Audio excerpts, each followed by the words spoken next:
Many, many years ago, there was a king in a far country. He was famous, he was strong, and he was very clever. But in his country he had many wrongdoers. The king was unhappy about this, but how can you stop people from doing wrong? It is not easy. He thought about this difficult question for a long time, but he could not find the answer. Suddenly, one day, he had a good idea. He spoke to his people and told them to build a big stadium in the center of the city. It must be very big and very beautiful, he told them. So the people worked hard for many months. One day the building was finished. The stadium was ready. Inside it, there were places for 5,000 people. Everyone was very excited about this beautiful new building. Some wanted to watch games in the stadium. Others wanted to have dancing and singing. But what did the king want? No one knew. The day of the opening came. Everyone ran to the stadium to get a place inside. The people got more excited when the king arrived. They were all quiet, waiting. First he took his place. Then he stood up and spoke. "My people, my friends," he said. "Firstly, I want to thank all the workers for their good work. We now have a beautiful stadium, and it is very well built. Secondly, I know that many of you want to see games and dancing here, but this stadium is going to be different. It is not going to be a place for having a good time. It is going to be a place for wrongdoers. If one of you does something wrong, we are going to bring him to this place. There he must stand in the middle of this stadium in front of us all.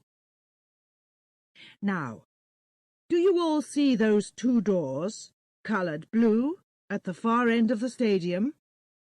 They look the same, perhaps, but they are not. Behind one door, I am going to put a dangerous animal, a tiger. Behind the other door, there is going to be a beautiful lady. The wrongdoer must choose one of these doors. If he opens the wrong door, he finds the tiger. It jumps out and kills him. If he opens the other door, he finds the beautiful young woman. She is to be his wife. They must marry immediately, right here in the stadium before our eyes. After that, they can live happily with us as husband and wife. So, each wrongdoer must choose very carefully. Before he chooses, he and we cannot know if he is going to live or die. As soon as he opens one of those two doors, we all know immediately. That is my idea. So tell me, my friends, is it a good idea or is it not? It is good, O King, it is very good, the people answered. But they were quiet. They were afraid. Thank you, said the king. Now go home. Come to the stadium again at the same time next week. Then you can watch the first wrongdoer make his choice. Every week from now on, a different man is going to choose to live, if he is lucky, or to die, if he is not. From that day, the people came every week to the stadium to watch a different wrongdoer. Sometimes he opened the right blue door, and the beautiful lady came out. Then there was singing and dancing. Everyone threw flowers down to the lucky people and went home happily. But at other times, the wrongdoer opened the wrong door. Immediately, a big tiger ran out into the stadium and jumped on the unlucky man. In a few minutes, the tiger killed him in front of all the watching people. When he lay dead in the centre of the stadium, the people went home sadly. They took their flowers with them. It is interesting that in a short time the number of wrongdoers in the country got much smaller. No one wanted to stand in the middle of the stadium and make that difficult choice. Now, there is another important person in this story. The king had only one child, a daughter. She was very beautiful. She had green eyes and long red hair, and she moved as quickly as a cat. She too was strong and clever, as strong and clever as her father. She did not smile often, but when she smiled, people were happy. When she was angry, everyone was afraid. They knew that at those times she was a very dangerous young woman. Her picture was in every home. Men, women and children followed her when she went walking in the streets of the city. They waited to see her famous smile, and sometimes they were lucky. One day, she was out walking in a city park when she saw a young man. He was a gardener, and the park was where he worked. He was very good-looking. He was tall and strong. He had dark blue-black hair and a dark moustache. When he laughed, you could see his beautiful white teeth. The king's daughter stopped and looked at him closely. She thought that he was the most beautiful man in the world. She began to talk with him and liked him more and more. The young man could not understand. Why did the king's daughter want to talk to him? He was not important. He was only the king's gardener. But he could not take his eyes off her. As soon as he looked into her big green eyes and saw her smile, he was in love. But he knew that this love was very dangerous. He was not a rich man, not from a rich family. He could never marry the daughter of the king. But the two young lovers knew that they must meet again. They started to meet every day, at times when no one could see them. Every day their love was stronger and stronger. They were very happy. Then, one day, the king found them together, there in the city gardens. His daughter was in the young man's arms. The king was very, very angry. He called his men. Immediately they took the young man away and shut him in a dark, dirty room. They gave him only bread and water to eat. Now the king's daughter could not see her lover any more. The young man lay in the dark. He knew that he was a wrongdoer and in much danger from the king. Now we know that the king's daughter was a strong young woman and that she was very clever.